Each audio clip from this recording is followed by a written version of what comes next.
Hi everyone, welcome back to my channel. इस video में हम पढ़ने वाले हैं क्लास 12th का हिस्ट्री का chapter number first, the Harappan civilization का पार्ट नंबर 5। पार्ट 4 में हमने देखा कि हड़प्पन सिविलाइजेशन की डिस्कवरी किस तरह से हुई, और इस वीडियो में हम उसी का एक पार्ट पढ़ने वाले हैं, न्यू टेक्निक्स एंड क्वेश्चंस। तो अगर आपको पहले की कोई भी वीडियो चाहिए तो लिंक दिया हुआ है डिस्क्रिप्शन बॉक्स में, और अगर आपको नोट्स चाहिए तो उसका भी लिंक दिया हुआ है। तो चलिए स्टार्ट करते हैं कि न्यू टेक्निक्स एंड क्वेश्चंस क्या है। R.E.M. विलर, ये कौन थे? ये थे director general of ASI in 1944। Archaeological survey of investigation के डायरेक्टर जनरल थे ये 1944 में। तो इनके अकॉर्डिंग किस तरह से जानना अच्छा था, एक्सप्लोर करना अच्छा था पहले की चीज़ों के बारे में। तो Wheeler recognise that it was necessary to follow the stratigraphy of the mound rather than dig mechanically along the uniform horizontal lines. तो जैसे हम हॉरिजॉन्टल लाइन्स मतलब जो प्लेन एरियाज होते हैं, जो प्लेन सॉइल होता है, वहाँ पे डिग करने से, खुदाई करके पता करने से अच्छा है कि जो माउंट बने हुए हैं, जो टीले वगैरह बने हुए हैं, वहाँ से जा करके वहाँ पे जा करके देखा जाए, वहाँ से पता किया जाए कि यहाँ पे कुछ मिलता है या फिर नहीं मिलता। ठीक है, वो उनके लिए ज़्यादा बेटर लगता था। आगे क्या है हमारा? आगे है the frontiers of Harappan civilisation have little or no connection with present day national boundaries. जो पहले का जो हड़प्पन सिविलाइजेशन है हमारा, उसका आज की नेशनल बाउंड्रीज से कोई कनेक्शन नहीं है। ठीक है, a number of Harappan settlements and exploration in Punjab and Haryana have added to the list of Harappan sites. बहुत सारे हड़प्पन सेटलमेंट्स नए नए एक्सप्लोर हुए हैं पंजाब एंड हरियाणा में, जिनको हड़प्पन साइट्स में ऐड कर दिया गया है, इनकी लिस्ट में ऐड कर दिया गया है। तो ये जो एक्सप्लोरेशन था वो पहले उतना नहीं होता था, लेकिन जब पाकिस्तान एंड इंडिया अलग हो गया तो ये क्या हुआ, ये ज़्यादा होने लगा। ठीक है, आगे हमारा Kalibangan, Lothal, Rakhigarhi and most recently Dholavira have been discovered. तो जो रिसेंटली डिस्कवर्ड हड़प्पन साइट्स है वो कौन से हैं? वो है कालीबंगन, लोथल, राखीगढ़ी एंड धोलावीरा। ठीक है, since the 1980s there has also been growing international interest in Harappan archaeological. तो जो 1980s से क्या हुआ कि जो इंटरनेशनल इंटरेस्ट है वो भी काफ़ी ज़्यादा बढ़ गया हड़प्पन आर्कोलॉजी को लेकर के। जो स्पेशलिस्ट है फॉरेन कंट्रीज़ के, वो भी सब कॉन्टिनेंट के स्पेशलिस्ट के साथ मिल करके हड़प्पन आर्कोलॉजी, हड़प्पन सिविलाइजेशन में, मोहनजोदारो की जो सिविलाइजेशन है उसमें, उसको जानने की बहुत ज़्यादा कोशिश कर रहे हैं। ठीक है, आगे जो है वो हमारा क्या है? Problems of piecing together the past. तो ये क्या है देखते हैं। It is not the Harappan script that helps in understanding the ancient civilisation. तो ये क्या है?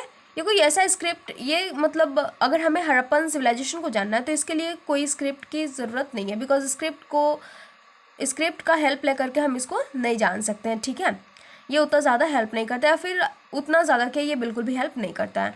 तो क्या हेल्प करता है? It is material evidence that allows archaeologist to better reconstruct Harappan life.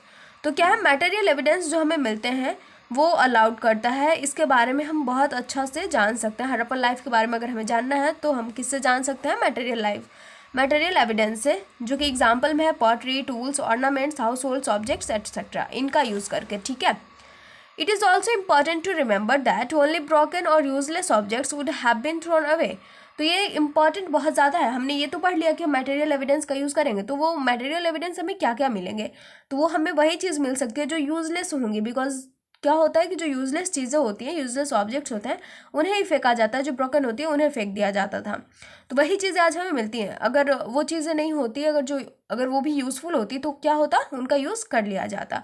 Valuable things that are found intact were lost in past or heard and never रिट्राइव्ड।